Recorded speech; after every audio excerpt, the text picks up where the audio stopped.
Salve, salve galera! Começa agora mais uma edição do Podcast, nosso programa sobre motociclismo esportivo em parceria com a Yamaha Racing Brasil, dessa vez pós-GP da República Tcheca de MotoGP, claro.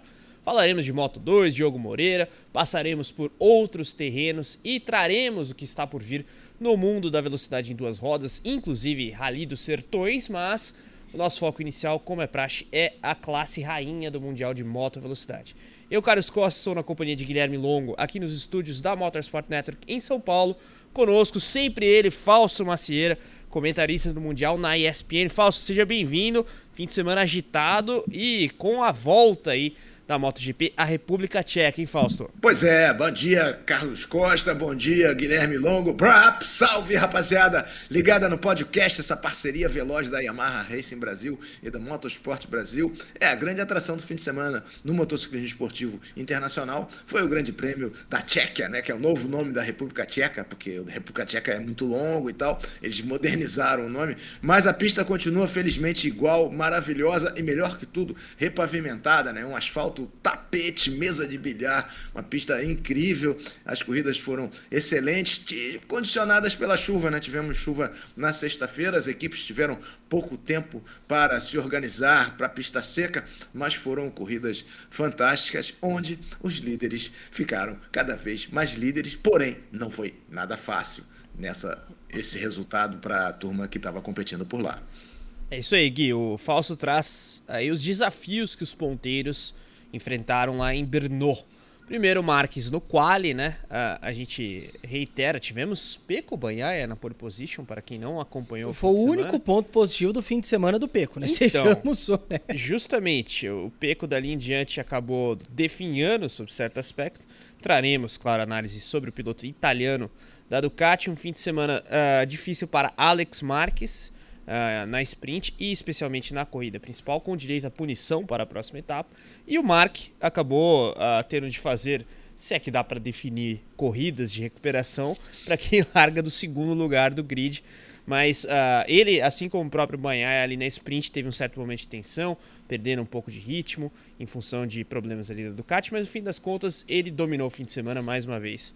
E aí a gente tem a seguinte situação de campeonato após a vitória do Formiga Atômica lá em Brno. 381 pontos para ele, 261 para Alex Marques e Pecco Bagnaia 213, abrindo um pouquinho de distância com relação a Marco Bezzecchi e Fábio Di Giannantonio. Uma etapa ruim, especialmente para o Di Giannantonio. Bezzecchi sim, destaque positivo aí de fim de semana lá na República Tcheca. O italiano da Aprilia tem 156 pontos, fecha o top 5, o Di Giannantonio 142. Gui?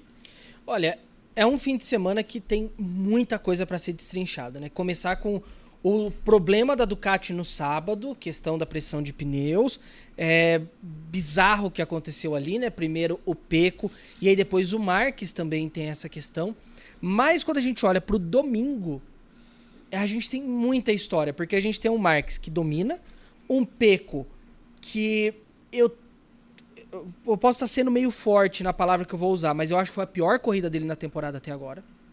Porque, assim, o Alex Marques não estava ali. O Di Giannantonio não estava ali. E mesmo assim ele ficou fora do pódio. O que aconteceu com o Pecco ontem é um desastre. Ali é o sinal de que acabou. Pecco pode arrumar as malas, deixar, voltar para a Itália, não terminar o campeonato. Assim, o campeonato do Pecco acaba ali para mim. Já não era um campeonato bom, mas o que aconteceu ontem para mim é péssimo.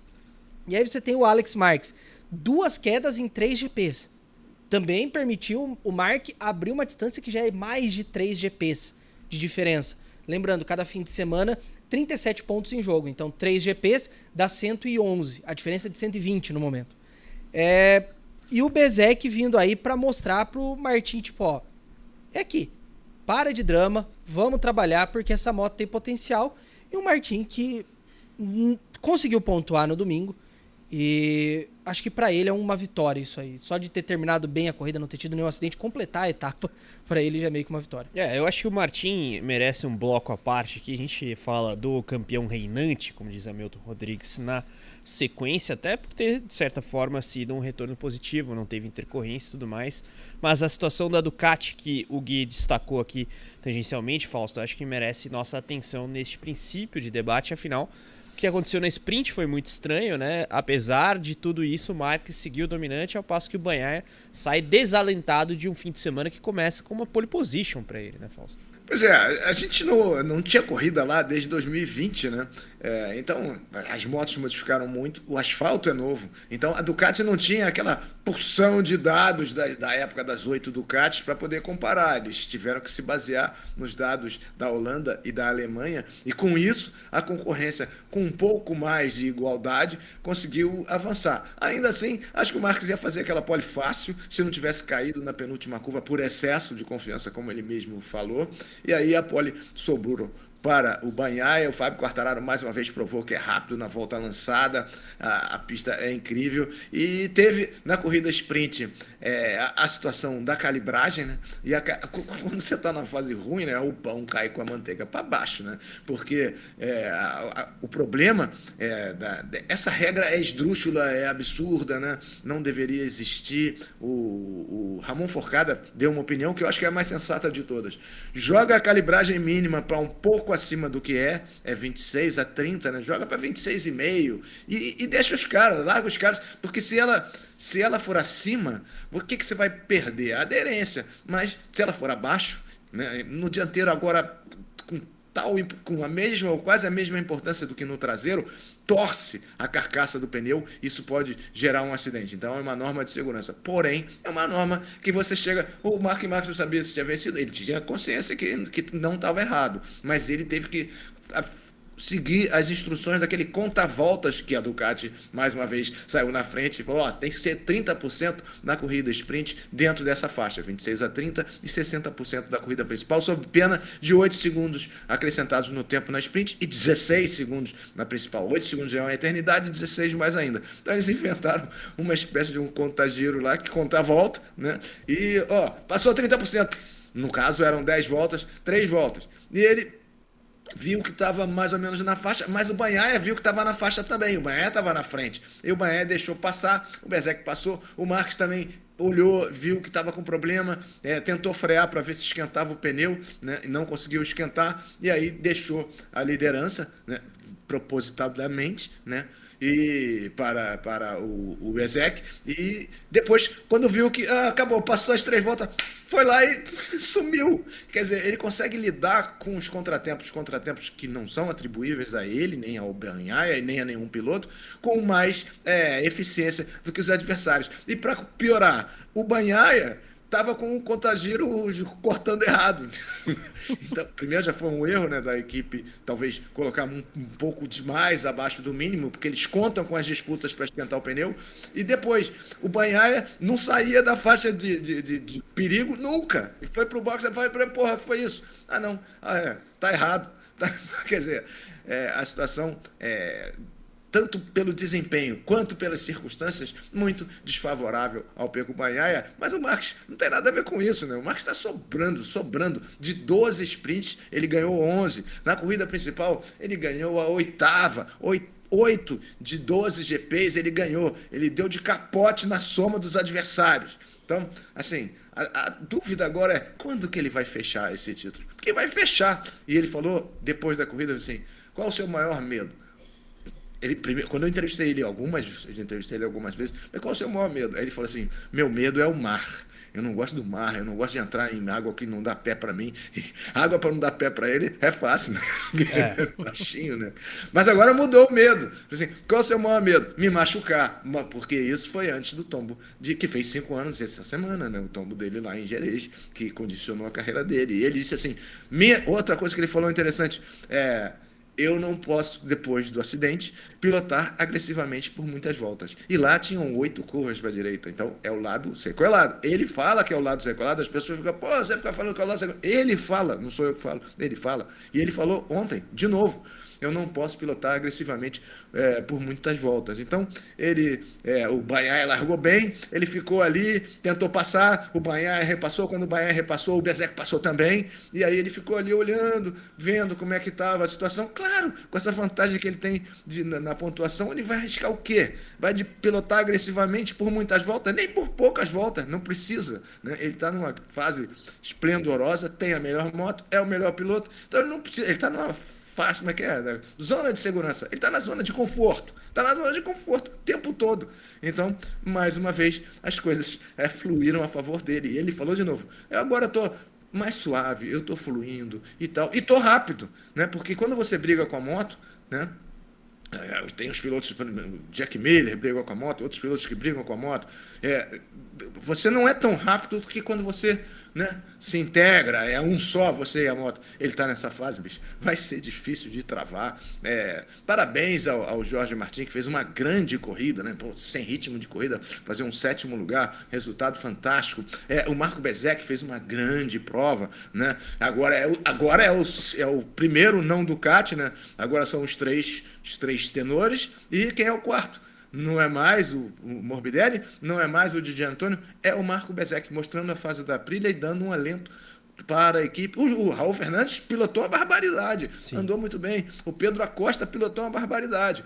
O Enea Bastianini já tinha passado o Quartararo, já tinha passado o Bagnaia quando caiu, efeito frango, né? Frente, o frango connection, né? Que ele comeu o frango estragado e tal. Estava no hospital, na semana seguinte está brigando pelo pódio. Se não tivesse caído, estaria brigando pelo pódio com o Acosta. Grande fim de semana da KTM, que ganhou 2 medalhas e um pódio. Melhor fim de semana da KTM no ano, melhor fim de semana do Acosta no ano. O Bagnaia se esforçou para buscar, não conseguiu. Então, o pesadelo, o sonho da noite de verão do Marc Marques é o pesadelo da noite de inverno do Pecco Bagnaia, porque agora tem, além do Alex desastrado Marques, né, na frente dele, além do Marc, que é indiscutível, né, tem o Acosta, tem o Di Antonio, então ele eventualmente não consegue nem mais chegar no pódio. Situação muito difícil, e a Ducati numa situação que ela ficou um pouco fragilizada, mostrando que a moto 2025 não é isso tudo, né? O Paul Espargaró andou atrás deles e falou isso, e a diferença, quem é? É o fator humano, Marc Marques, que felizmente tem um fator humano preponderante sobre o equipamento. O Fausto passou por temas interessantes aqui, vale a gente destrinchar. Pegando os 2 top 3, aliás, Fausto, passando a bola aqui para o Gui também. Na sprint a gente teve o Marques vencendo, apesar do contratempo já citado. Acosta segundo, 2 top 3, aliás, para o Acosta no fim de semana. E o Bastianini, que caiu na corrida principal, foi o terceiro na sprint, à frente do próprio Bezzecchi. Na corrida principal tivemos, claro, vitória do Marques, Bezzecchi segundo, Acosta terceiro. Fausto bem disse, excelente fim de semana da KTM, né, Gui, apesar da queda do Bastianini, mas bom vê-lo recuperado da intoxicação alimentar decorrente do frango zicado lá da Alemanha. E, assim, vários players ali para além dos pilotos Ducati, que eu acho que também o que traz o Fausto na conclusão, né? O Di Antonio não estava lá, mas tinha outros pilotos, o próprio Alex Marques, um fim de semana ruim. Depois a gente até fala do acidente dele com o Mir e da punição ao espanhol da Gresini, ficou fora dessa briga por pódio. Mas aí, quando o Bagnaia talvez veja uma esperança, tem lá o Acosta muito bem, a KTM bem como um todo. O Quartararo acabou perdendo o terreno, né? Era o que se esperava, aliás, mas no fim um bom P6 pro francês da Yamaha na corrida principal. Muitos personagens rondando ali a briga pelo pódio de maneira mais ampla, né, Gui? E é exatamente por isso que eu falo que esse é o pior fim de semana do Pecco no ano. No sábado, atrapalhado pela questão do pneu, ele termina só na 7ª posição, enquanto o Marques consegue se recuperar e vence a sprint. Mas calma aí, Gui.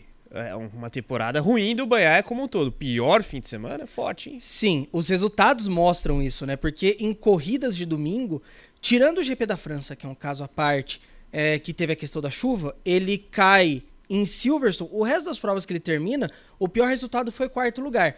Mas esse aqui, agora em Brno, é o 4º lugar em que o Pecco, ele estava derrotado. O Pecco não estava batendo de frente. O Pecco estava sendo rifado ali por todo mundo. Então, para mim, tendo largado da pole, que é um agravante. Da pole, exato. Então, para mim, esse é o X da questão. O Pecco não mostrou força em nenhum momento da corrida. Nenhum. Para mim, o sábado a gente perdoa, tem uma questão da moto, tem um erro da Ducati ali, mas é um erro que o Marques também teve e conseguiu recuperar a liderança para vencer, enquanto o Pecco caiu para 7º e não fez mais nada. Então, para mim, de fato, é o pior fim de semana do Pecco. Ainda mais quando você olha que as duas pessoas que ele mais deveria se preocupar estavam fora de combate. O Alex Marques cai no começo da prova e o Di Antonio estava andando no fundo o tempo todo. Então, na ordem natural das coisas, O segundo lugar era para ter sido do Pecco, mas o Pecco não brigou pelo pódio em nenhum momento. Toda vez ele tentou segurar a ponta, tentou segurar o segundo lugar, tentou segurar o terceiro, mas não foi com aquela força, vai e perde a posição. Então, para mim, é o pior fim de semana do Pecco no ano até agora. Fausto, você é o coach de Pecco Bagnaia agora. O que fazer com o italiano Ducati nessa pausa aí da MotoGP? Pois é, eu concordo em parte com o Guilherme. Acho que esse fim de semana foi péssimo para o Pecco, mas infelizmente eu espero estar errado, mas eu acho que o pior ainda não chegou. Tá? A gente ainda tem 10 etapas, a situação é crítica. Os aliados do Pecco dentro da garagem já se passaram para o lado do Marques. Você viu o Tardosi fazendo chuca no cabelo, porra, sabe? Ele tá com cada vez menos a corte para a mulher dele. Cara, a mulher dele tava querendo ir ao cinema, sabe? Tava, assim, muito desapontada e assim, a gente não vê a curto prazo, porque os motores estão congelados, eles não têm concessões. Aliás, graças a Deus que a Aprilia se livrou das concessões, porque seria um contrassenso para o campeonato, a vice-líder do Mundial de Construtores ter concessões. Acho que a Ducati 2025, como disse o Pol Espargaró, e eu acredito nele, né? Campeão mundial, piloto, comentarista, ele falou, ó, a moto não tem a mesma aderência, em alguns momentos eu consegui andar perto dele Pecco, né? Então, o Marques consegue superar isso. Conseguia superar isso na Honda. Acho que o Marques está numa temporada espetacular. Acho que ele vai fechar esse campeonato. Tem 2 chances dele fechar esse campeonato. 2 chances. As 2 são constrangedoras. Não para ele, né? Mas para a plateia, para quem estiver lá. Ou em Misano, ou no Japão. 2 hipóteses constrangedoras. Então, o Marques faz a diferença. Se a 25 não é aquilo tudo, né, e o Di Giannantonio foi ao chão, e o Pecco tem tido grandes dificuldades, o Marques continua sendo aquilo tudo, apesar do acidente, apesar das sequelas que ele sofre e vai sofrer, mas que ele conseguiu conviver com elas, mudou o estilo de pilotagem, agora é mais conservador, é mais suave e tal. Então, acho que o Pecco ainda, infelizmente, ainda vai sofrer muito até novembro. Agora, não podemos passar batido pela punição recebida aí pelo Alex Marques em decorrência do acidente com o Joan Mir, né? Já falamos da KTM, da própria Aprilia, depois a gente foca no Martinho, que está por vir para o campeão reinante, mas o Alex acabou fazendo um strike ali na Honda do Joan Mir, que tem punição de grid já para a próxima etapa na Áustria. Óbvio, acaba minando essa campanha aí do piloto da Gresini, mas nessa altura do campeonato nem ele tem mais qualquer pretensão de título, a julgar pelo gap homérico aí do Mark para o seu irmão. 261 pontos para o Alex, 381, 120 pontos é muita coisa, Guilherme. Ainda que o Alex saiu só com uma long lap para a Áustria, então poderia ter sido pior, né? Podia ser largada. Foi pouco, concordo. Poderia ter sido uma largada do pit lane. É verdade. Long lap não tem perda de posições ou algo assim. É bom bater nessa tecla. Ele ficou barato mesmo. Ficou barato. Eu acho que poderia ter sido pior essa punição aí. E é uma punição recuperável. Vamos pensar nesse lado. Até porque a gente tá falando do Red Bull Ring. É uma pista curta. É uma pista que permite você recuperar o tempo que você perde numa long lap se você tá num bom dia. A gente sabe que o Alex tá num bom ano. Então acho que dá pra recuperar aí e manter o P2 natural dele no próximo fim de semana, que agora vai demorar alguns finais de semana, né? Temos a pausa aí da MotoGP. Alex com essa long lap para a etapa do Red Bull Ring, na qual teremos uma vez mais Jorge Martin. Os 2 espanhóis certamente estarão nos holofotes na etapa austríaca, e o Martin buscando uma consolidação, né, Fausto? Digamos assim, do ponto de vista físico, inclusive. Pois é, a Áustria é Ducati, né? A Áustria é Ducati completa. Acho que o Alex Marques mereceu. Já tinha tentado numa, logo na primeira volta ele já... Porque o Mir largou muito bem e o Alex Marques não largou bem, estava ali na primeira volta ele já tentou, não conseguiu. Na segunda volta ele tentou, espalhou, errou, e depois, na entrevista, ele falou assim, estavam os 2 na entrevista, ele falou assim, talvez tenha sido culpa dele. Aí o Mir queria bater nele, já queria bater nele na beira da pista, né? Falou, pô, como? Minha culpa? Você mete por dentro, perde a frente, me derruba e a culpa é minha. Pô, né? Tem culpa eu? Não tem. Então, assim, deu o maior rolo, eles estão muito chateados. É a 5ª vez que o Mir não completa uma prova e é a 3ª que ele é derrubado. Então, tá igual o Miguel Oliveira, né? Precisa também passar lá, né? No mesmo terreiro, lá onde o Banhaia deve frequentar, deve fazer uma viagem para lá. Porém, a situação, acho que o Alex Marques, pelo conjunto da obra, a long lap saiu pouco, talvez pelo fato, não vou insinuar isso, mas já estou insinuando, talvez pelo fato da nacionalidade, porque se fosse o nosso Diogo Moreira, que não foi punido pelo incidente com o Dixon, mas sim pelo retorno inopinado à pista, já houve situações anteriores de pilotos que foram punidos com menos severidade do que o nosso. Porém, isso é outro assunto. Acho que daqui para frente a situação só vai alargar pro Mark Marques. Acho que a Aprilia se consolidando e tendo 2 pilotos fortes. A Aprilia agora tem 2 pilotos fortes, né? Tem o Bezzecchi a pleno, né, andando muito bem, e tem o Jorge Martin querendo mostrar serviço e vendo que a moto é boa a ponto do Raul Fernandes mostrar serviço. Então só falta o Ogura, né, que tomou uma balada, tomou uns tombos, tomou um tombo horroroso lá, né, na República Tcheca, então, na Tchequia. Então acho que a situação é bem difícil. A próxima pista é totalmente Ducati. Quem vai querer ganhar lá? O cara do braço torto, que, porra, não ganhou lá nenhuma, não ganhou ainda, né? Eu acho que na República Tcheca já ganhou 4. Lá ele não ganhou nenhuma. E foi derrotado, lembram, pelo André Dovizioso. Na última curva, pelo menos 2 vezes, e o Dovizioso tá fazendo assim.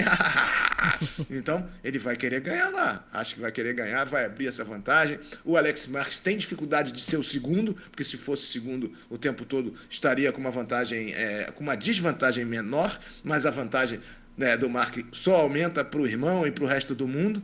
Então, a situação é pró-Mark Marques. Foi o que ele falou. Qual é o meu medo? Me machucar. É o único medo que ele tem. Caiu quando estava com a pole na mão, né, na penúltima curva, e se não tivesse caído, sairia na pole. Então, o medo dele principal é perder o campeonato. Não são os outros que vão ganhar. Ele pode perder. Os outros dificilmente vão ganhar, mas ele pode perder.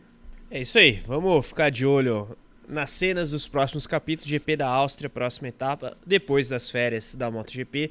Jorge Martin já tendo feito seu retorno em Brno, o Marques Alex com punição de long lap e, claro, o Mark tentando um novo triunfo. Falando em notícias da MotoGP, do Mundial de Moto Velocidade, coloquemos assim, temos renovação de contrato anunciada nesta segunda-feira pós a GP da República Tcheca. Luca Marini fica mais um ano na Honda oficial de fábrica. Uma notícia importante também, tendo em vista a situação do Diogo Moreira. Vale até a explicação, né, Gui? É uma notícia que vem aí para mexer bastante com o mercado de pilotos. Eu acho que essa é a movimentação que todo mundo estava aguardando depois do Martin falar na quinta-feira: eu sigo com a Aprilia até o fim de 2026. A dupla da Honda para 2026, então, momentaneamente está fechada. Luca Marini garantido até o final do ano que vem, assim como o Juan Mir, mas a gente sabe que o Mir ainda pode ter o contrato até mesmo rompido pela montadora, a depender da situação. E isso acaba mexendo um pouco aí com a situação do Diogo Moreira, porque a gente sabe que a LCR está buscando, ela tem um interesse no Diogo Moreira. O Lucas Cecchinello já teria, né, começado um cortejo, por assim dizer, em cima do brasileiro, pensando para o ano que vem, numa situação em que a dupla da LCR ainda é uma dúvida também para o ano que vem. O Johan Zarco tá batalhando aí para ver se consegue uma promoção para a Honda oficial, o que agora fica muito difícil. Eu acho que ele estaria mais para essa vaga do Luca Marini. E a situação do Chantra, que é... O que dizer do Chantra, né? Se o Lúcio Cecchinello não tomar uma providência com relação ao Chantra, aí não dá também, né? A própria Honda tá começando a questionar, né, o projeto, que é o Idemitsu, né, que é o projeto que abre vaga para um piloto asiático, porque a temporada do Chantra está sendo um desastre e não tem um piloto na Moto2 pronto para subir já direto para a MotoGP. Então, a ideia da LCR no momento seria talvez congelar esse projeto temporariamente, e o Diogo seria um dos candidatos. Porque o Chantra, né, vamos falar que o Martin, com uma corrida completada, já tem 9 vezes mais pontos do que o Chantra em 12. Tudo bem que o Chantra perdeu 3 da temporada, mas mesmo assim mostra o tamanho do desastre que é a estreia dele na MotoGP. Olha, é interessante essa notícia sobre o Marini, impacto no Diogo Moreira, um fim de semana difícil para o Diogo na Moto2, vale até a gente combar essas informações todas antes de passar para o Fausto, Gui. Resultado do Diogo, óbvio, que acompanhou o noticiário e viu que não foi aquele que esperávamos, né? O Diogo acabou não tendo um bom fim de semana lá na República Tcheca. Vamos passar primeiro para o resultado e depois a gente fala certinho o que o Diogo disse depois da corrida. Então, vitória do Joe Roberts, com o Barry Baltos em segundo, Manu Gonzalez em terceiro. Gonzalez agora consegue respirar bem na liderança, 188 pontos, contra 163 do Aron Canet, que acabou abandonando a prova. E o Baltos acabou passando o Diogo, ele é agora o terceiro com 134.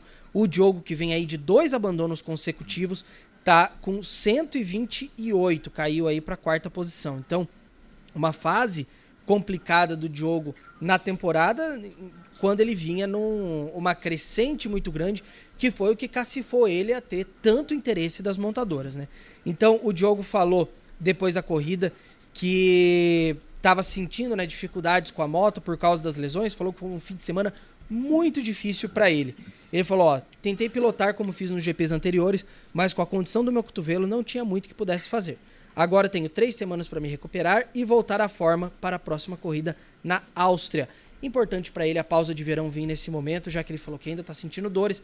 São 3 semanas para realmente botar tudo nos trilhos e recomeçar do zero na Áustria, mostrar a boa temporada que ele vinha fazendo até então, apagar esses 2 abandonos consecutivos. É isso aí, Fausto. Da Alemanha em diante, a vida do Diogo ficou um pouco mais difícil, mas a pausa vem em bom momento. E aí, também imagino que durante esse recesso as prospecções de mercado vão acontecer para o piloto brasileiro, né, Fausto? Pois é, assim, mas o Diogo disse que a corrida da Alemanha foi a melhor corrida da vida dele, apesar do desfecho. Sim. Então, Sim. Não é à toa que foi destaque no noticiário de mercado mesmo com o que aconteceu, né? Porque em 10 voltas e de 25º para quarto, é uma senhora corrida de recuperação. Pois é, roubou a cena, né? Então, essa renovação do Marini parece um pouco estranha, né? Marini é 15º no campeonato, perdeu algumas provas e tal, é muito cerebral, mas eu acho que foi meio decorrência do dominó do Pedro Acosta, né? E do Martin. Especialmente do Martin, depois do Acosta, e aí a gente fala, pô, vamos fazer o quê? Vamos renovar com ele mesmo e tal. E assim, agora a entrada do Diogo, que foi muito ventilada, continua sendo no fim de semana, o Diogo foi muito falado, seria na vaga do Chantra. O projeto do Chantra é o projeto do Nakagami, que foi derrubado pelo Augusto Fernandes também, né? Se machucou. E o Fernandes também, quando correr, não sei quando vai ser, vai ter que cumprir uma volta longa, porque derrubou o Nakagami, machucou o Nakagami.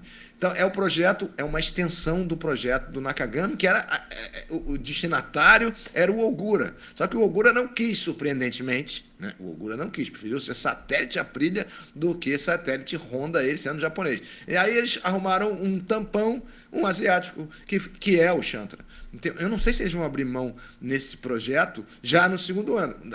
A Honda não pensa muito assim, né? Eles são muito conservadores em relação à tomada de posição. Talvez eles insistam mais um ano com o Chantra, talvez não. Isso lembra um pouco, ou bastante, o contrato do Hafiz Siarin com a Tech 3 quando era a Yamaha, né? O Hafiz Siarin malaio, né? Havia um interesse no mercado asiático e a Yamaha colocou o Siarin lá na equipe, né? Ao lado do Zarco, né? Do Zarco, acho que era do Zarco ou do Folger, acho que era do Zarco.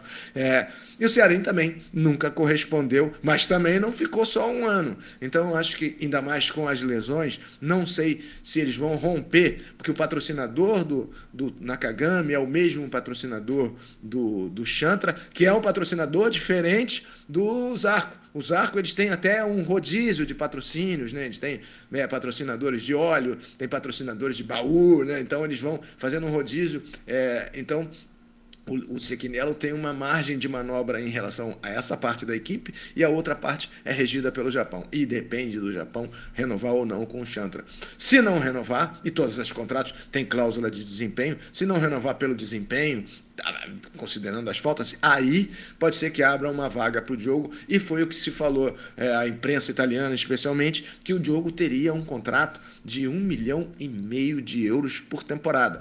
Ontem a gente fez, logo depois da transmissão, o Papo Mundo Moto ao vivo, com o nosso Nico Ferreira, direto da República Tcheca, e ele é treinador do Adrian Huertas, que é o companheiro de equipe do Diogo, então ele está muito por dentro dessas situações todas, e ele...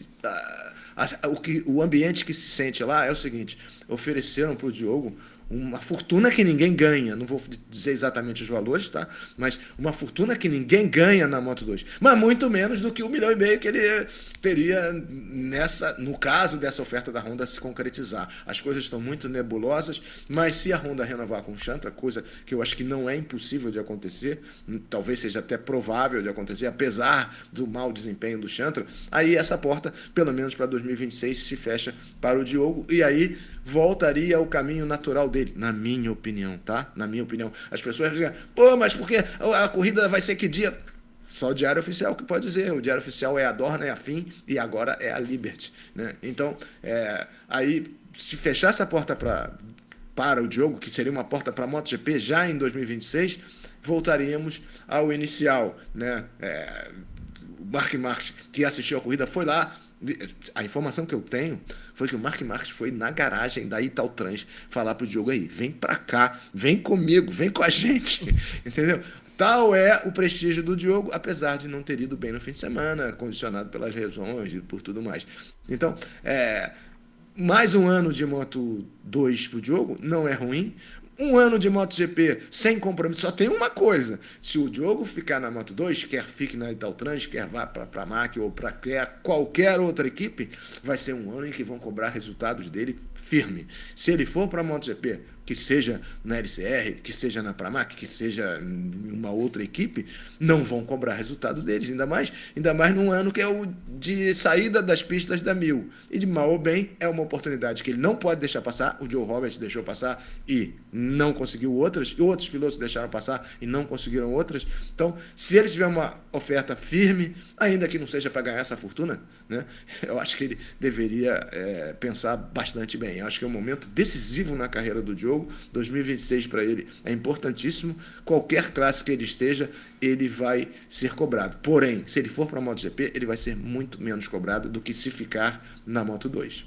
Eu gostaria de acompanhar essas negociações aí, né? Porque na Moto 2 ele já certamente tem algo avançado, para não dizer assinado. Diria até que cláusulas devem estar ali dando uma segurança ao Diogo em uma situação de querer dar o salto já para a MotoGP de imediato. A gente sabe como é que funcionam os contratos, né?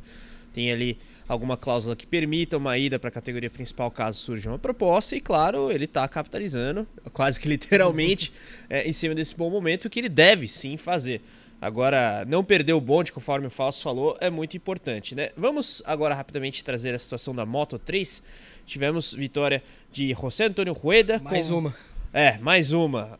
Múltiplas vitórias, aliás, do espanhol, que lidera com folga o campeonato, até puxar a pontuação aqui, a sétima vitória dele em 12 etapas. Ele tem 228 pontos contra 143 do Henrique Piqueira. São 85 de diferença. Então, como na Moto 3 é feita uma corrida só no fim de semana, são mais de 3 corridas de vantagem também para o segundo colocado. O Piqueiras, que acabou em quarto nesse fim de semana, né, atrás do Davi Munhoz, que fechou o top 3. O Máximo Kiris foi o segundo.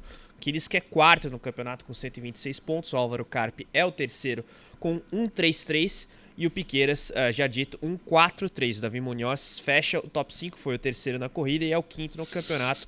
123 pontos, Fausto. Pois é, Rueda sumindo, né? 85 pontos de frente, né? É o campeonato que também está bastante aberto. O Canet agora tem 25 pontos de desvantagem, mas é um GP em 10, não é nada, né? Pode ser recuperável. O próprio Diogo está 40 pontos do líder, também pode recuperar, mas na Moto 3, o Rueda, especialmente pelo que demonstrou dentro da pista, é um piloto fantástico, está fechado para entrar na KTM Moto 2 em 2026. Não é diário oficial, pô, não é, mas está fechado. E na vaga de quem?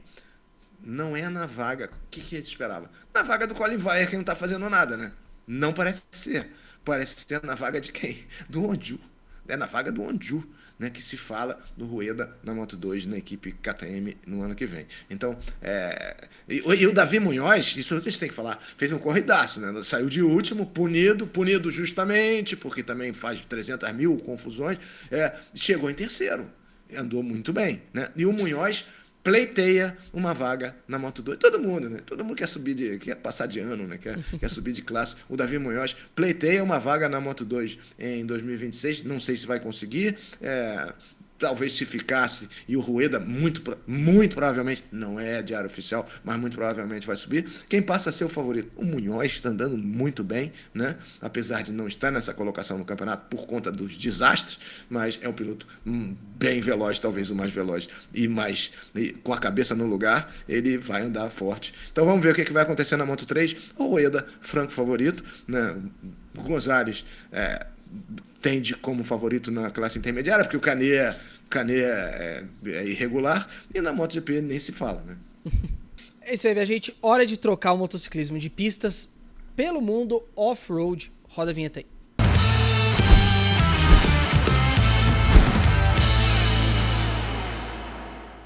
Hora da gente falar de AMA Motocross. Tá chegando aí na reta final da temporada. Esse último fim de semana em Washougal tivemos a 8ª de 11 etapas. E finalmente, na 450 cilindradas, tivemos um vencedor que não é Jet Lawrence.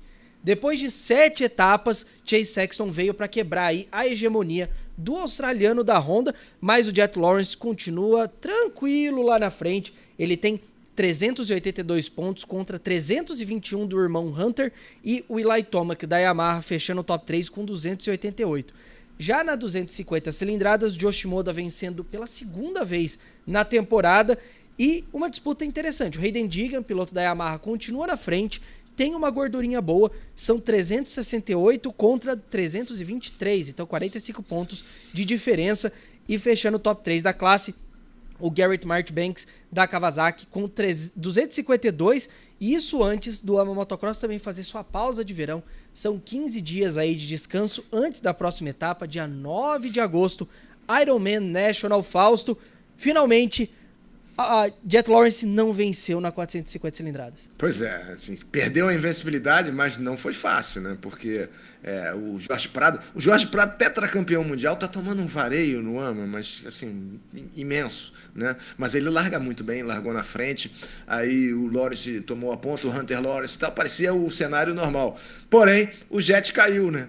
Caiu e ficou para trás, e o Sexton já estava na rabeta dele ali, e o Sexton, que é o número 1, campeão do ano passado, campeão reinante, né, conseguiu vencer a primeira bateria, e quando ele passou o Tomac, né, e o Tomac foi segundo, e o Jet foi terceiro na primeira corrida. Na corrida 2, o Hunter Lawrence fez o roll shot, o Prado fez na corrida 1, mas não conseguiu sustentar, o Jet tomou a ponta, mas ele tinha chegado em terceiro, e a soma das baterias é que define a classificação geral, né? Então, para o Sexton, que tinha vencido a primeira com o Jet em terceiro, bastava uma segunda colocação, e foi o que ele fez, né? Passou o Hunter e chegou na segunda posição, garantindo a vitória na geral. Primeira vez que o Jet Lawrence não vence uma geral no AMA em 2025, e na segunda colocação ficou ele, e o Tomac que chegou em terceiro, que também é importante. O Jet continua liderando esse campeonato em condições normais, ele, né, fazendo dancinha e tal, e andando muito bem. Eu acho que provavelmente ele vai levar esse campeonato, porém, sábado, ele foi derrotado pela primeira vez, o que para os outros é um alento, especialmente para o Sexton, né, porque está voltando o Sexton. Se pensasse um pouco mais, ele ganharia muito mais, né, porque ele se machucou na primeira etapa, tirou o óculos, tomou um tabaco. Ele é inconstante, mas é muito veloz. Tomara que dê combate, que a gente tenha aí uma segunda metade da temporada. Não é a segunda metade porque são 12 etapas, né? Mas depois tem o Super Motocross, e todos esses pontos do Supercross e do Motocross contam para esses playoffs do Super Motocross, que pagam $1 milhão para o vencedor na 450. Na 250 tivemos a Triumph novamente andando bem, o Jarek Swall saiu na frente, mas também não aguentou a pressão, né? O Shimoda anda bem, o japonesinho, anda muito bem. Porém, o Diga, né? Ele sai da pista, volta, totalmente inspirado, mas é o grande nome da 250 e é o favorito para chegar. E ele também ganhou $500 mil no ano passado no Super Motocross, juntando Motocross e Supercross, e é o favorito para ganhar $500 mil novamente esse ano. Mas vamos ver, tomara que tenha corrida. Fim de semana sem corrida, para mim, nunca é bom. Bem, o AMA tira uma pausa, mas tem muita coisa boa vindo por aí. A gente vai falar disso depois no final do programa. Agora, fizemos República Tcheca, Estados Unidos. Vamos aqui para o Brasil, porque tivemos a etapa do Brasileiro de Motocross, rodada dupla em Santa Cruz do Capibaribe, lá em Pernambuco. E olha, muita ação, muitas corridas, muitas baterias e mudanças na classificação. Começando com a MX1, a classe principal, tivemos vitórias de Stefan Rubini pela 5ª etapa e o Jeremy Van Hoorbeek na 6ª. E o top 3 nas 2 etapas ele foi o mesmo. A gente teve o Rubini, o Hoorbeek e o Fábio Santos, eles só trocando de posições entre si. Com os resultados desse fim de semana na MX1, o Rubini assume a liderança da classe com 261 pontos contra 256 do Fábio Santos, piloto da Yamaha ali, 5 pontinhos atrás, então disputa bem apertada. Na MX2, a 5ª etapa, a vitória do Germain Brat, e na 6ª etapa, a vitória do Benjamin Garibe. Na classificação, Betty Burcio, que foi segundo colocado, que foi pódio nas 2 etapas, ainda está na liderança, 285 a 230. Na MX2 Júnior, o Pietro Piroli da Yamaha está indo muito bem esse ano, conseguiu uma vitória aí na etapa do domingo, com isso ele lidera 157 pontos contra 112 do Arthur Gomes e 111 do Gabriel Bilhar, brasileiro de motocross, que agora volta daqui menos de um mês, etapa de Brumadinho em Minas Gerais. Fausto, Santa Cruz, rodada dupla, muita coisa para acompanhar, hein? Pois é, rodada dupla, um tremendo calor, bem de condições difíceis, o Fabinho não estava bem condicionado, teve algumas dificuldades, perdeu a liderança do campeonato para os estrangeiros consagrados, né, que vieram para cá para elevar o nível, na minha opinião, para elevar o nível do campeonato, pedir pistas mais difíceis, e a gente só tem a lucrar com isso. O Fabinho está a 5 pontos do líder, tem essa grande final em Brumadinho, tomara que eu consiga ir, porque vai ser espetacular, os campeonatos estão em aberto, vamos ver se o Brasil consegue voltar a liderar no momento que resolve, né, na grande final da temporada. Parabéns ao Rubini, parabéns ao Van Hoorbeek, vice-campeão mundial. Os caras são muito experientes e achei que eles iam tomar um calor do próprio clima, mas estão se adaptando. O que para nós também é bom, porque não é bom você vencer porque o outro está cansado. É bom você vencer porque você ultrapassou. Muito menos porque o outro caiu, né? É bom você vencer numa disputa limpa, numa disputa até a última volta, que é o que está acontecendo no Campeonato Brasileiro, se reforçando, né, procurando entrar nos padrões internacionais, e a presença, a meu ver, já há muitas temporadas os estrangeiros vêm para cá, aí não vêm para cá para ganhar os nossos troféus, para ganhar o prêmio de chegada, mas eles vêm para cá também para nos ensinar a acompanhá-los, e quando a gente for lá para fora, especialmente no Motocross das Nações, fazer um papel cada vez melhor. A gente vem evoluindo bastante no Motocross das Nações e tem outra chance de fazer o melhor resultado da história do Brasil neste ano. Sem dúvidas. E vamos agora com um vídeo aí com os melhores momentos da rodada dupla do Brasileiro de Motocross Santa Cruz do Capibaribe. A palavra é superação. A 6ª etapa do Brasileiro de Motocross, realizada neste domingo em Santa Cruz do Capibaribe, Pernambuco, foi marcada por mais uma demonstração da garra de Fábio Santos diante de um fim de semana com condições desfavoráveis. Debilitado por uma virose, o piloto da Yamaha mostrou comprometimento e entrega para conquistar o 3º lugar. Com pontos importantes somados, é o vice-líder da competição e segue muito vivo na briga pelo seu 7º título brasileiro.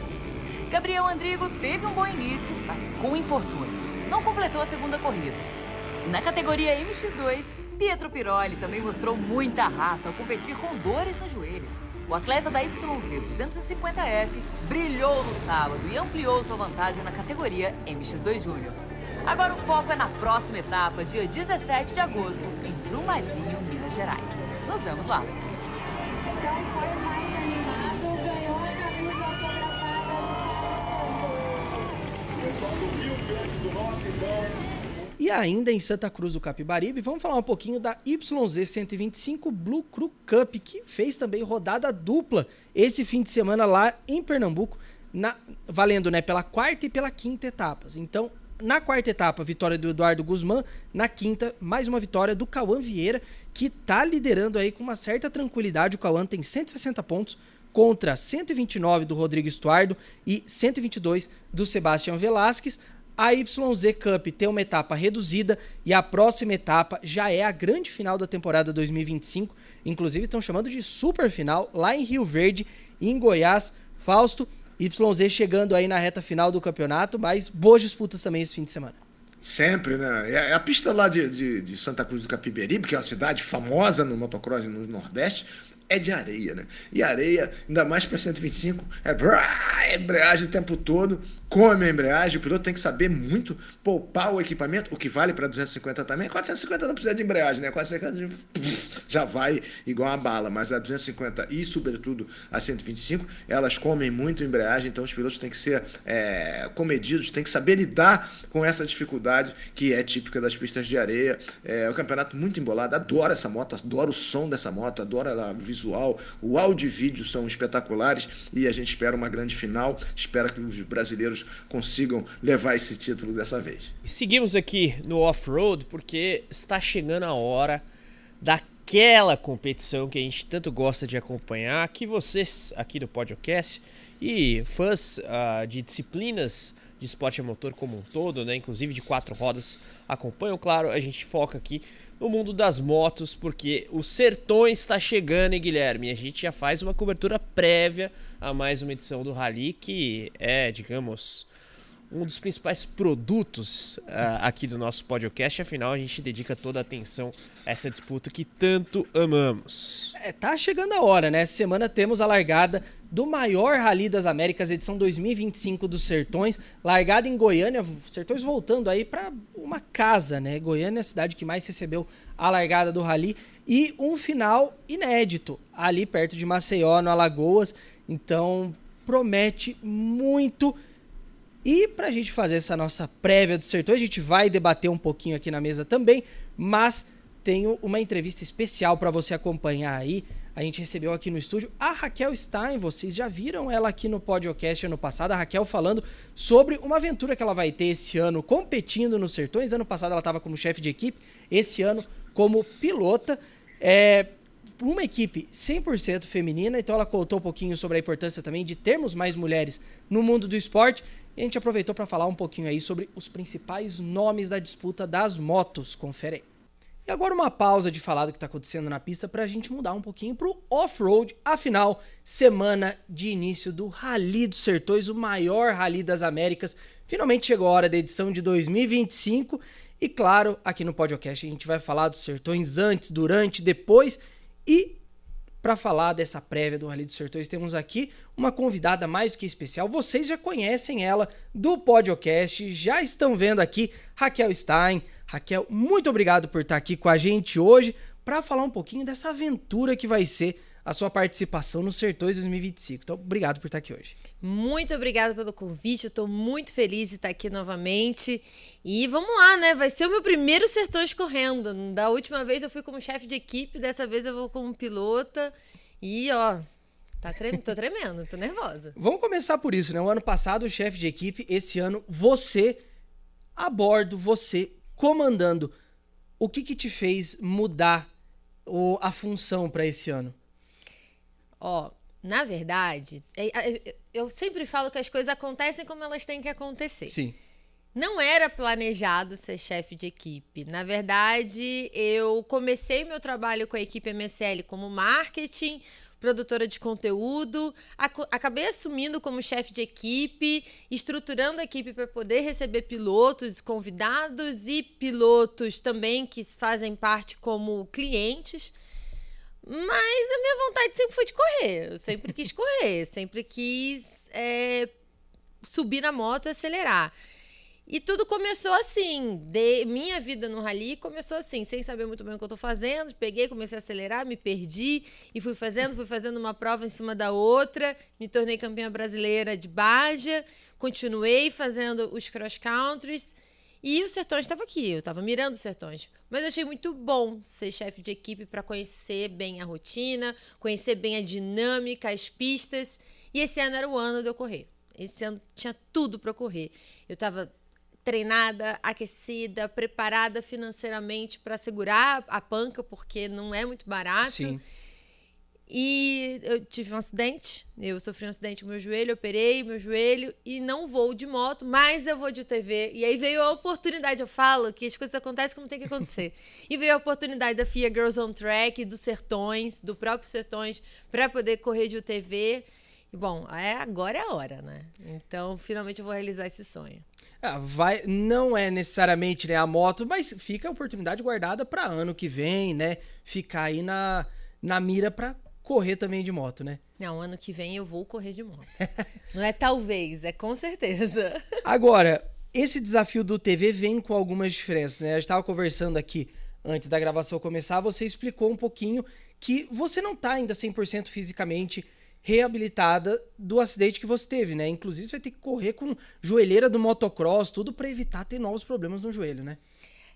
Eu tive a minha cirurgia no joelho fez 3 meses exatos que eu fiz a reconstrução do meu LCA e do meu menisco. É uma cirurgia que impossibilita muitas coisas durante 6 meses e a maior delas é o impacto. Eu não posso sofrer impacto. E como que você fala que você não vai sofrer impacto dentro de um TV rally? Na terra, no rally? Pulando, fazendo umas coisas muito doidas, podendo capotar. Sim. Pra eu explicar isso pra minha fisioterapeuta, pro meu médico, assim, eu fiz terapia com eles nesses 3 meses. E eles falaram, não, Raquel, você já tá forte, eu consegui fortalecer bem durante todo esse período, tô com acompanhamento médico diário, mas eu vou ter que usar uma joelheira de motocross, de carbono, que a Lite, minha patrocinadora de equipamentos, me forneceu. É a melhor que tem, articulada, justamente para que, imagina, acontece alguma coisa e eu bato aqui a minha perna no volante. Acontece de eu capotar e eu fico apertada no carro. A joelheira, ela vai amortecer tudo isso. E o meu objetivo é concluir com segurança, né? Física, com integridade física. Então, eu não tô indo para brigar por pódio, eu tô indo para contar uma boa história, né? Então, eu tenho que estar segura.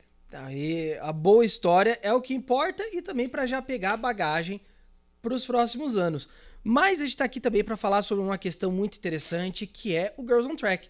Você vai ter uma equipe totalmente feminina do seu lado e até interessante isso, porque a gente vê as ações de divulgação de presença feminina no esporte a motor como um todo, muitas vezes ele está voltado para o esporte de pista, os autódromos. Mas é importante também trazer para as outras disciplinas, especialmente o off-road, né?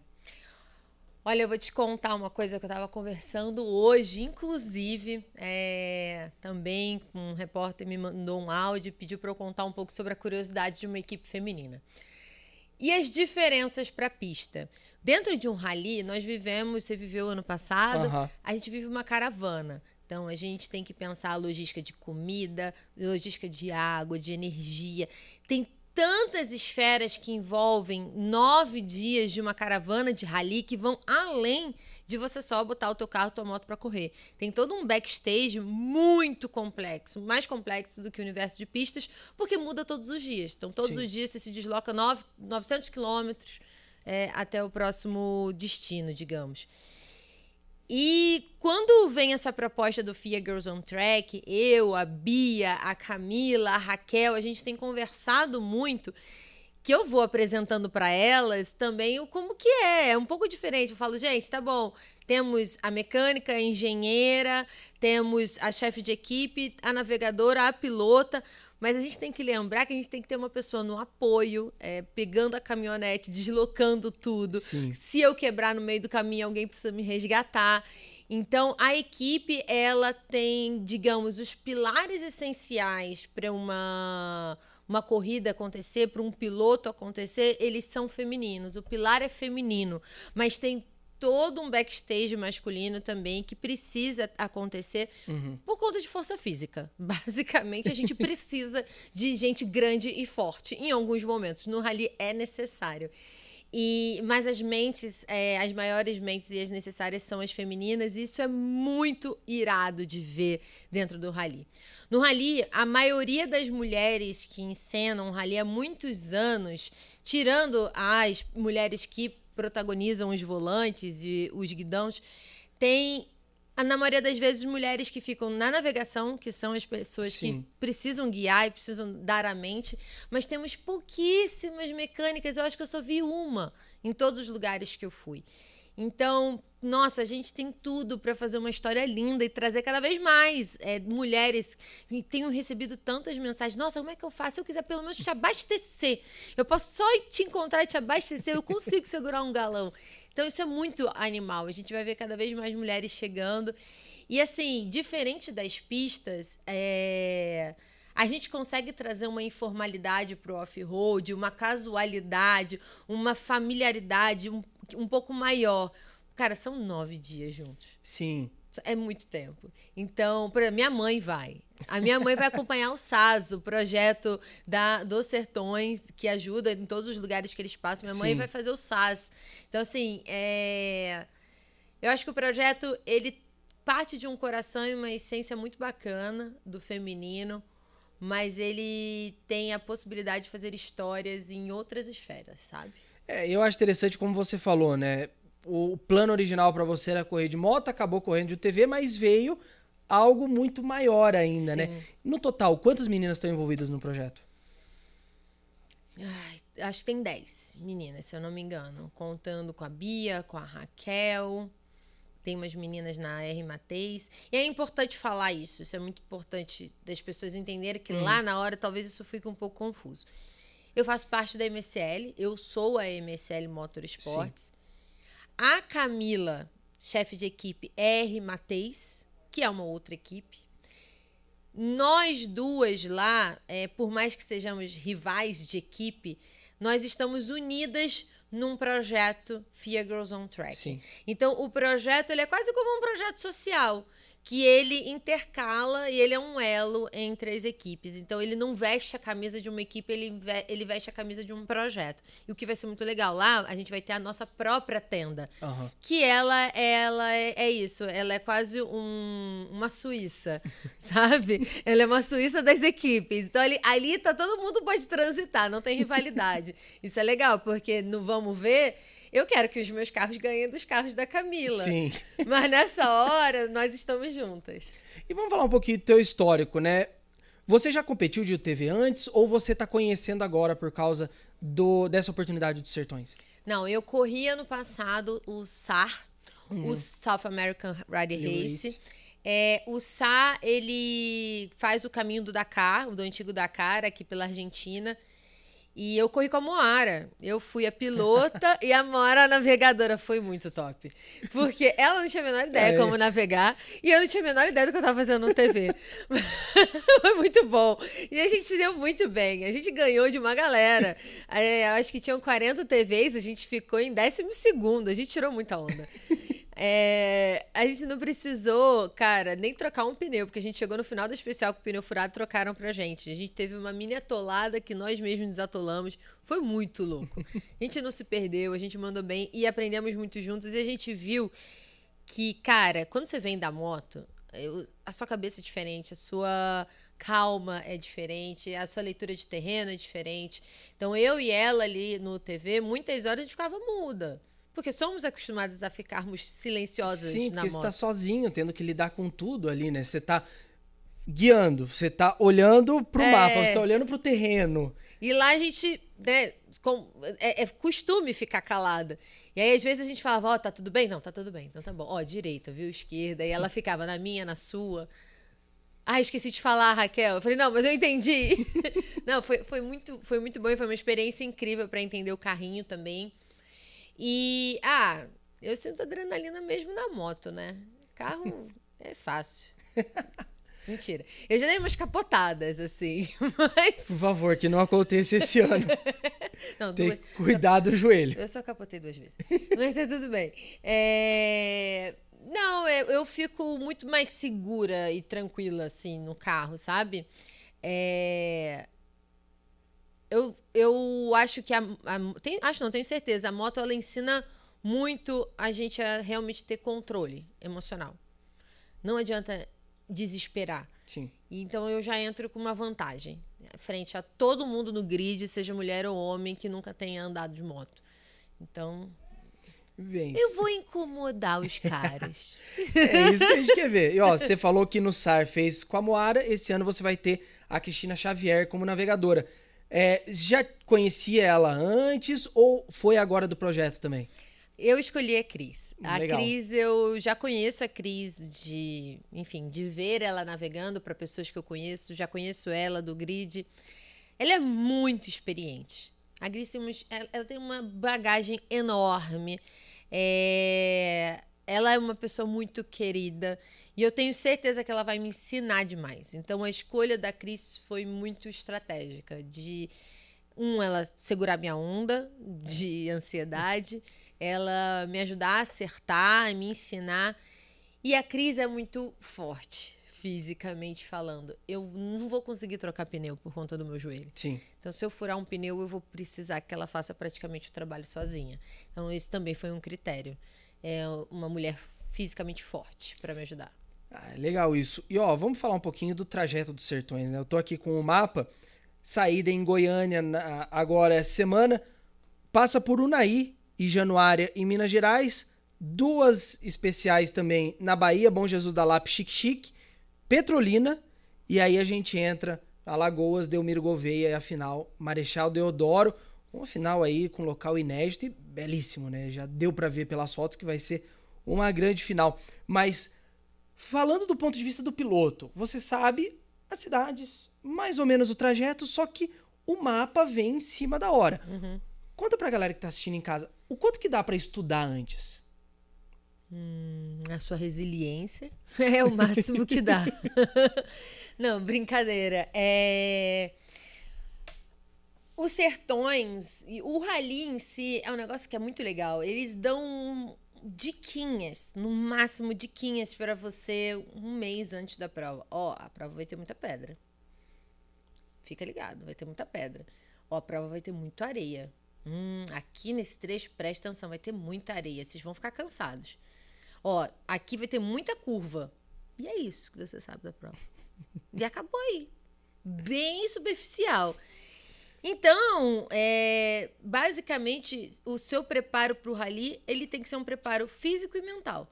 Você tem que estar fisicamente preparado para qualquer situação, onde você vai botar sua força ao extremo, sua possível desidratação, vai comer pouco, provavelmente vai fazer muita força física. O mental, você tem que ter calma para lidar com qualquer situação. Talvez você se depare com um pedregulho que você nunca tenha andado na sua vida. E esse é o tesão do rally. É você virar, fazer uma curva, não saber o que tem depois da curva. Você só saber que tem, talvez, o que tem lá no desenho. Uma lombada com uma cureca. E é isso. Talvez uma cureca vire 3 curecas. E isso pra mim é fantástico. É mágico não saber o que tem depois da curva. Eu realmente não nasci para correr em pista e viver em pista, ficar rodando em círculos e saber exatamente que naquela curva eu vou ter que entrar com a intensidade XPTO e sair com a outra intensidade. Eu gosto do imprevisível, o que faz com que o rally ele seja proporcionalmente mais lento. Então, um rally de longa duração, de 8 dias, você não pode andar no talo todos os dias ou com o pé embaixo todos os dias. Você tem que preservar o carro, você não sabe o que você vai encontrar depois da curva. Então, você vê médias, às vezes, de 80, 60. Moto, você vê médias de 40, 50. Você fala, puta, o pessoal tá passeando. Não, você tem momentos que você tá no tal, mas vários outros você tem que, ser estratégico. Porque você vai fazer uma curva mais fechada, você tem um buraco, uma hora você vai atravessar um trecho de água. Você não sabe se... Na planilha diz que tá seco, mas choveu, pode tá cheio. Exato. Aí antes tinha, sei lá, uma vala, e a vala aumentou. Você não tem como saber. E você vê muitos pilotos de moto que eles escrevem MBVC. O que é isso? É um mata-burro longitudinal de vão central. Mata-burro, para quem não sabe, fazendeiros fazem buracos para as vaquinhas não fugirem, e aí botam aquelas lâminas de ferro que é justamente com vãos centrais para a vaca cair. E aí um mata-burro longitudinal, em vez de ser assim, ele é assim, de vão central ele tem um buraco enorme no meio. Esse é um pesadelo. Isso é um pesadelo, porque assim, pra sua roda cair ali, você capotar e você perder a corrida é um... Sim, um segundo. E a gente paga caro pra se ferrar mesmo, a gente gosta. Ele se diverte também, né? É muito. Já que a gente tá falando um pouquinho da experiência da moto, tudo, vamos também fazer uma prévia da galera da moto. Eu sei que você queria muito estar ali, ano que vem vai estar, tenho certeza. Mas a gente tá vendo aí uma disputa interessante se formando, né? Sim. Você pega, por exemplo, nas etapas anteriores do Brasileiro de Rally Raid, o Adrian Metti, atual campeão, teve problemas, se acidentou na última etapa, né, no Jalapão, e com isso o Gabriel Tomati, primeiro ano dele como piloto Yamaha, já tá somando aí 2 vitórias, se eu não me engano. Mas a Honda pegou e chamou Tosha Charena pra correr, foi anunciado agora nos últimos dias. Como é que você vê que tá aí o cenário da disputa das motos nos Sertões esse ano? Olha, esse anúncio da Honda foi muito top. Só foi o comentário, né? Só se falava disso essa semana. Olha, falando dos ponteiros, né? Desse universo dos ponteiros. Eu sou muito amiga do Tomati, sabe? Eu e o Tomati, a gente é muito brother. O Tomati, assim que eu iniciei, ele, cara, sempre me deu muitos conselhos. Ele é muito legal. Eu vibro muito por ele. Que é brasileiro. Sim. Sabe? 2, que ele tem um histórico muito fantástico no enduro, no motocross. Ele é um piloto completo. Bastante. Ele tem tudo pra ser campeão, cara. Ele é novo, tá com disposição. Cara, o Tomati, pra mim, ele é completo. O Adrian, ele é muito experiente. O Adrian, ele tem a maturidade de um professor, sabe? Então, ele já fez muito Dakar, até como navegador. Sim. Então, o Adrian, ele realmente ele pressiona. Mas aí a gente vê o Tosha. Aí a gente vê uma galera que, putz, vai ficar top de ver. Eu vou te falar que tem dias que eu tô com vontade só de assistir. Mas, eu tô torcendo muito pro Tomatinho. Ele tá fazendo uma história muito bonita dentro do rally. Acho que pode ser o ano dele, sabe? Eu vibro por ele. Vamos ver aí, talvez um brasileiro conseguindo se colocar à frente ou uma galera tão forte, né? A gente teve o Mason, né, há 2 anos, Uhum. Ano passado não foi o ano do Mason, então assim, vamos ver se a gente traz um pódio pro brasileiro. O ano passado o Adrian meio que dominou, né? Ele venceu quase todas as especiais e não deu chance pra ninguém, mas agora ele vem desses 2 acidentes que talvez possam dar uma abalada aí na preparação, né?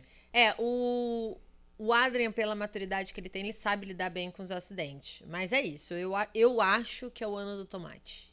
Acho que o moleque tá preparado pra isso. Psicologicamente, fisicamente. Não sei. Tô nessa torcida. Mas sabe o que eu acho que é mais legal esse ano que a gente vai ver? Não é disputa só dos ponteiros. Esse ano a gente tem, se eu não me engano, 8 ou 9 Big Trails nos Sertões. Tem uma nova coisa se formando aí. Eu acho que a gente está entrando numa nova era do rally. Cada vez mais os Big Trails estão entrando, não é à toa. Como eu disse no início, o rally é muito caro. Sim. E o pessoal do enduro, o pessoal do motocross não tá afim de bancar o que o rally exige bancar. E aí essa galera acaba não migrando pro rally. O pessoal da Big Trail já é financeiramente um pouco mais estável, a maioria um pouco mais velho, a galera tem condições de bancar. Sim. Então eles estão entrando.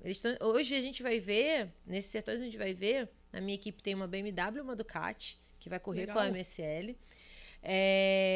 Um piloto oficial BMW e o outro não é piloto oficial Ducati, mas vão ter 3 Ducatis no grid, 2 BMWs no grid. Vai vir um gringo também de KTM 990. Vão vir várias KTMs. Eu não vi a Africa Twin ainda. Mas assim, o grid tá. Tem 2 Tenerés, então a Janaína vem de Teneré. Uhum. A Yamaha acho que tá com 2 Tenerés, se eu não me engano. Cara, tem uma história se formando. Eles abriram até essa categoria. Acho que ano que vem a gente vai ver mais pessoas de Big Trail ainda no grid. De 50 já temos quase 10. Isso vai forçar a prova a mudar também um pouco a sua lógica de ordem de largada, de coordenadas da prova. Hoje a prova ela é perigosa, se você parar para pensar, não os Sertões, mas o rally é perigoso, muito perigoso para a moto, por conta do TV atrás, do carro atrás. Os Sertões ele faz de um jeito muito seguro hoje em dia, bem bacana como eles estão organizando, colocando os carros ter mais na frente. Porque os caras que pilotam o carro são mais experientes e menos afobados que o TV. E aí eles respeitam mais a moto. Mas a partir do momento que você tem muito novato e de Big Trail, moto pesada tomba muito, acho que a prova vai ter que se reorganizar ao longo do tempo. Eu acho isso bem interessante. Uma análise bem legal e, claro, a gente vai ficar de olho e acompanhar, porque realmente é uma mudança e que não está acontecendo só no Brasil também, né? A gente tá de olho nos Sertões porque é a nossa casa, mas é um movimento também que já está acontecendo lá fora. Como todo esporte, em todas as esferas, a gente vê movimentações e migrações. O TV chegou, bota aí 7 anos, que o TV chegou e domina o grid. Hoje todo mundo quer correr de UTV, porque não é tão caro quanto um carro, é mais seguro que uma moto, ele é ainda aventureiro, você sente o vento. Então, muita gente migrando para o TV, até então ele era esse carrinho, e agora é um carrão. Então, é isso. O esporte parece que está tomando outras proporções. Eu gosto de ver isso. Aqui, o nosso papo aqui tá bem legal, mas para encerrar, vamos voltar no Girls on Track. É o primeiro ano dessa experiência. O que você espera que seja o resultado final e em termos também de ampliar para o futuro? Talvez ter um Girls on Track não só das 4 rodas, mas talvez levar das 2 rodas ano que vem? Não, talvez não, com certeza. A Bia que me aguente nessa. O Girls on Track é um projeto da CBA. Sim. Então, é um projeto de carros. Precisa haver uma conexão também com a Federação de Motociclistas. Acredito que haja muito interesse, eu sou muito conectada com o pessoal da CBM, eles apoiam bastante, querem cada vez mais mulheres no grid, então acredito que tem uma possibilidade sim, de ser um FIM Girls on Track, né? FIM e FIA, mas mais do que isso, a mensagem que fica quando um projeto desse se instala é que não é mais um discurso de vamos incluir as mulheres no rolê. Cara, elas já estão no rolê, elas mandam bem pra caramba. Ouçam elas, fiquem de olho nelas. A linha rosa tá dominando agora, além do grid, ela tá dominando também lá dentro do acampamento. Sim. E essa história da linha rosa ela é legal, porque não sei se você sabe, a Moara, ela é a pessoa ideal para contar isso. A Moara virou a linha rosa do rally. Então, todo mundo marca a Moara, faz de fato uma linha rosa. Se você fica atrás da Moara, o pessoal sacaneia. Fala, você tá atrás da mina, você tá atrás da mulher. Só que o que a Moara tá mostrando? Que ela tá chegando nos 10 primeiros. Então, a maioria do grid fica atrás dela. Você pega os resultados dela esse ano, são ótimos. Você pega ali a classe que ela tá, né, com o Moto Over. Sim. Ela tá ali, P2, tá brigando pela vitória. Ela e o Bob têm sido a disputa esse ano. Então, e aí agora a linha rosa mudou de configuração, né? Então, a ideia é essa. A ideia é que a linha rosa, ela extrapole. Ela não seja só mais um único marcador, ela seja um marcador de todas as pontas. Eu tenho certeza que a engenheira que vai estar lá comigo, ela vai dar um banho, ela vai dar uma aula e vai ser bonito de ver. E vai ser bom trazer eu acho que vai ser muito bom trazer essa disciplina das pistas. Isso você não vê muito no rally, essa disciplina de ter um engenheiro acompanhando, não é sempre que você vê. Então vai ser legal ver essa disciplina. E a gente vai ficar de olho essa semana, estaremos lá em Goiânia, vou lá encher o saco, vou querer conhecer certinho como é que tá funcionando esse projeto. Sim, vai lá. Mas é que eu quero agradecer muito por ter vindo aqui, por participar desse bate-papo, fazer essa grande prévia dos Sertões aqui com a gente do podcast. E um recado final pra você colocar aí. Manda lá, tá ali a tua câmera. Eu quero que vocês acompanhem Chique Chique, galera. Chique Chique, anota o que eu tô falando. Vai ter episódio Chique Chique, hein? Tá prometendo muita pedra, muita gente atolando. Vai ser uma maratona incrível. Se eu fosse você... Você tá me deixando chateado agora, porque eu vou voltar antes disso. Eu acho que você tem que pegar o carro só pra ir pra Chique Chique. Olha, não manda muito convite. Sertões está voltando às raízes. Então, eu vou perder isso. Mas só de pelo menos acompanhar a largada já é muito bom. Então a gente vai se ver no acampamento essa semana lá em Goiânia. Muito obrigado por ter vindo aqui hoje. Muito obrigada a vocês. Valeu, galera. Tamo junto. Bora acelerar. É isso aí, minha gente. E agora a gente continua o podcast. E essa foi a Raquel Stein. Olha, falei ali na gravação, mas repito, vou encher o saco dela essa semana. Quero conhecer essa equipe aí que ela tá levando, porque, olha, promete ser um projeto muito legal. Mas, Fausto, vamos falar aqui dos principais candidatos do mundo das motos. A gente tem o atual tricampeão, o Adrian Metz, numa temporada complicada, 2 acidentes já dentro do Brasileiro de Rally Raid, inclusive na última etapa do Jalapão. E com isso surge o outro piloto da Yamaha, né? O Adrian tricampeão piloto da Yamaha, e nisso o Gabriel Tomati, primeiro ano dele como piloto da Yamaha, já tem 2 vitórias e surge aí como um grande candidato. Mas temos um atual vice-campeão do Dakar chamado Tosha Charreina vindo aí esse fim de semana. Promete ser uma disputa insana aos Sertões, né? Pois lembrando a época que o Sertões valia para o Campeonato Mundial, eram 2 semanas de competição, era incrível, fantástico, eu tive a oportunidade de acompanhar por 3 vezes.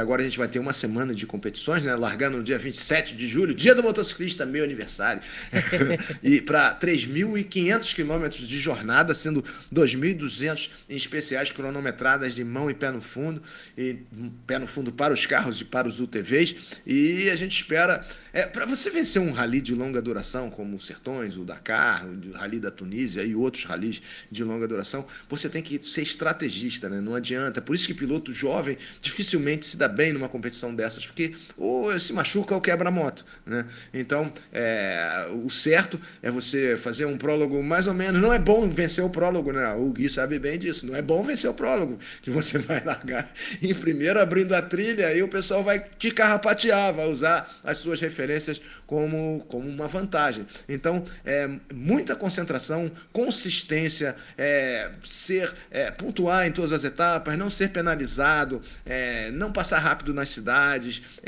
ter uma consciência de que o que vale é a chegada, o que vale é lá em Marechal Deodoro, na Alagoas, que é a grande final do Rally, no dia 3 de agosto, e chegar lá com possibilidade, mas você só vai ter a possibilidade de chegar lá se você andar bem nas especiais desde o primeiro dia, né? Então, é uma corrida tática, é uma corrida muito difícil, é uma corrida em que as motos sofrem, porque os carros, se você ficar para trás, eles vão chegar em você, é perigoso, então tem uma série de fatores não controláveis, o clima, o estado das estradas, alguém que, o Guito sabe também, alguém que sai de um sítio e não sabe que a estrada está fechada e pode causar um acidente, então, uma série de condicionantes, é uma das modalidades mais perigosas e interessantes, especialmente quando é dentro do nosso país, é o maior rally em um país só no mundo. Então, que todos consigam chegar ao destino final satisfeitos, seguros, pontuando e, sobretudo, inteiros fisicamente. O Fausto bem falou, né? É das disciplinas do esporte a motor mais perigoso, mas também um dos mais fascinantes. É maravilhoso acompanhar um rally de ponta a ponta, e já adianto, o Podcast estará presente esse ano de novo no Rally dos Sertões. Quarta-feira estou embarcando para Goiânia, mas dessa vez acompanho só a largada. Mesmo assim, semana que vem, além de ter aí a atualização de resultados, vamos ter muitas entrevistas e bastidores de tudo que vai rolar. Goiânia recebendo, né, o acampamento, mas também prólogo Prime, Super Prime, durante essa semana, lá no Estádio Serra Dourada e também no Centro Cultural Oscar Niemeyer. Então, se você é de Goiânia, está por Goiânia ou arredores e está a fim de acompanhar esse fim de semana, vai ter ali o prólogo e o Super Prime. A entrada é 1 quilo de alimento, então vale muito a pena acompanhar. Se você for, por acaso, leve alguma coisa para não comer muita poeira. Boa recomendação e endossamos aqui o convite, porque é muito legal de acompanhar. Claro, o Sertões terá toda a cobertura no podcast da semana que vem, tendo em vista que teremos um enviado especial ao Rally deste ano. Uma vez mais, o Gui já acompanhou a íntegra do ano passado, estará aí acompanhando os primeiros movimentos de 2025. Semana que vem também tem MXGP em pauta aqui no podcast, né, Fausto? Aliás, MXGP na República Tcheca, Mundial de Superbike. Temos muita coisa que tratar na semana que vem. Já convido aqui a galera, porque o nosso compromisso segue apesar da pausa da MotoGP. Pois é, República Tcheca no calendário do Mundial de Cross, e a misteriosa Hungria, né, recebendo o seu batismo de fogo, né, o batismo das Superbikes. A MotoGP vai correr lá na segunda etapa, depois da Áustria, uma semana depois da Áustria, teremos as corridas na Hungria, mas já vai dar para ter uma ideia de como é esse traçado. Alguns pilotos gostaram, a maioria não gostou, vamos ver o que vai acontecer lá. E na República Tcheca, Mundial de Motocross em fase decisiva. É isso, rapaziada, muito obrigado pela oportunidade, valeu Carlos Costa. Um abraço, Guilherme Guilherme Longo, bom evento lá nos Sertões, leva um travesseiro, leva uma garrafa d'água e, podendo descansar, descansa, porque é pauleira até para quem acompanha, você sabe disso. Então é isso, rapaziada, boa semana, muitas coisas pra gente falar no próximo podcast. Aquele abraço, até lá! É isso aí. Citando sempre alguns comentários da edição anterior, o Sebastião Oliveira mandando Mark Marques impecável em frente e avante, o Rony Jaime mandando Peco já está no kart há 3 anos e Mark em 1 ano já tem metade das vitórias dele, Peco vai fugir da Lenovo próxima vez,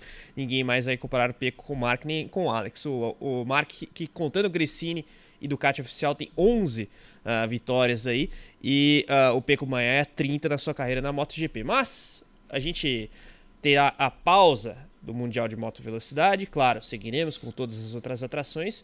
De qualquer maneira, o podcast da semana que vem tem um convidado especial para você saber quem acompanha o motorsport.com em todas as redes sociais, Facebook, Twitter, Instagram, TikTok, Threads, Blue Sky. Comenta lá, comenta aqui, se você está ouvindo através do agregador de áudio, manda pra galera e claro, a gente se encontra na próxima semana. Um abraço, tchau, tchau, até mais.